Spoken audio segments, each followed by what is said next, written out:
بسم اللہ الرحمن الرحیم۔ السلام علیکم۔ عرب اردو 24 نیوز میں خوش آمدید۔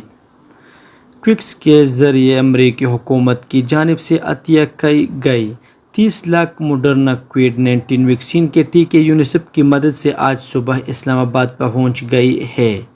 اس ویکسین کی کیپ کو ملا کر کویکس کے ذریعے ابھی تک 80 لاکھ کووڈ-19 ویکسین کے ٹیکے پاکستان پہنچا دیے گئے ہیں۔ اس ماہ امریکی حکومت کی جانب سے کویکس کے ذریعے پاکستان کو عطیہ کی گئی ماڈرنا کووڈ-19 ویکسین کی یہ دوسری کیپ ہے۔ ابھی تک 55 لاکھ ماڈرنا ویکسین کے ٹیکے پاکستان پہنچائی گئی۔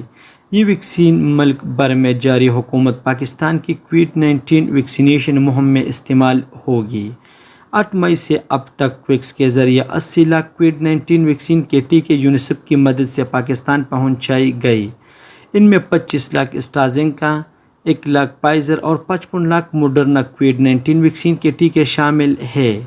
کویکس دنیا بھر میں سب کے لیے ویکسین تک رسائی ممکن بنانے کے لیے کام کر رہا ہے۔ سعودی عرب کے وزیر خارجہ شہزادہ فیصل بن فرحان آل سعود نے کہا ہے کہ کورونا وبا کی وجہ سے لگنے والی سفری پابندی کو نرم کرنے پر کام کر رہے ہیں۔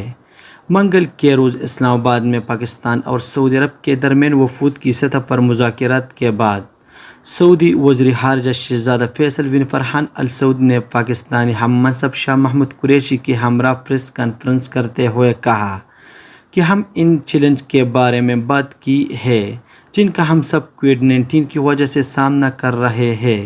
پاکستان نے اس وبا کا سامنا بہتر طور پر کیا۔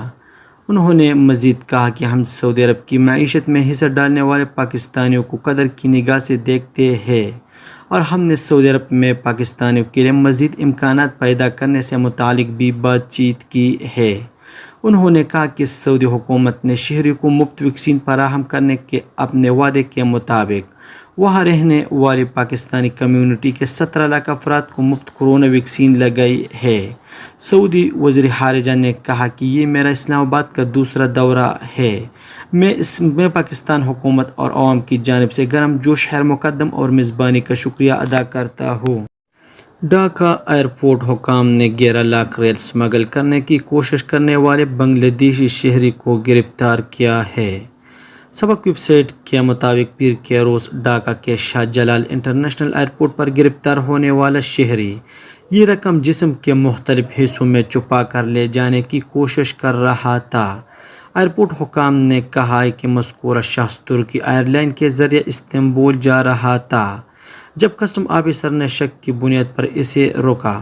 گرفتار شدہ شخص مبینہ طور پر کپڑوں کا کاروبار کرتا تھا۔ اس کے پاسپورٹ کا جائزہ لینے سے معلوم ہوا کہ گزشتہ عرصے کے دوران وہ 128 مرتبہ بیرون ملک جا چکا ہے۔ ریاض پولیس نے ٹریفک کیمرے میں توڑ پھوڑ کرنے والے ایک شخص کو گرفتار کیا ہے۔ سعودی پریس ایجنسی کے مطابق توڑ پھوڑ کرنے والے شخص نے اپنی تحریف کاری کی ویڈیو بنا کر سوشل میڈیا پر شیئر کی تھی۔ ریاض ریجن پولیس کے ترجمان میجر خالد القردیس نے کہا ہے کہ گرفتار شدہ شخص سعودی شہری ہے اور عمر کی دوسری دہائی میں ہے۔ وائرل ہونے والی ویڈیو کا جائزہ لینے پر اس کی شناخت کر لی گئی جب ریکارڈ میں اسے گرفتار کر لیا گیا۔ سعودی عرب میں قومی مرکز کا کہنا ہے کہ منگل کو کئی علاقوں میں گرج چمک کے ساتھ بارش، ہوائیں چلنے اور ژالہ باری کا امکان ہے۔ جیزان اور عسیر میں سیلاب کا بھی خدشہ ہے۔ نجران، باہا اور مکہ مکرمہ کے پہاڑی مقامات پر گرج چمک کے ساتھ بارش متوقع ہے۔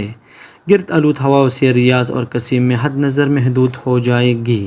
الشرقیہ اور حدود شمالیہ کے متعدد مقامات پر بھی یہی صورتحال رہے گی۔ مغربی پہاڑی علاقے بھی غبار آلود ہواؤں کی زد میں ہوں گے۔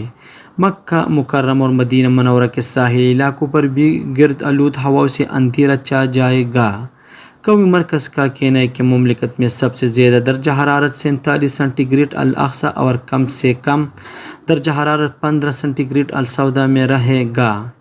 یہ تھا آج کا چند نیوز۔ السلام علیکم۔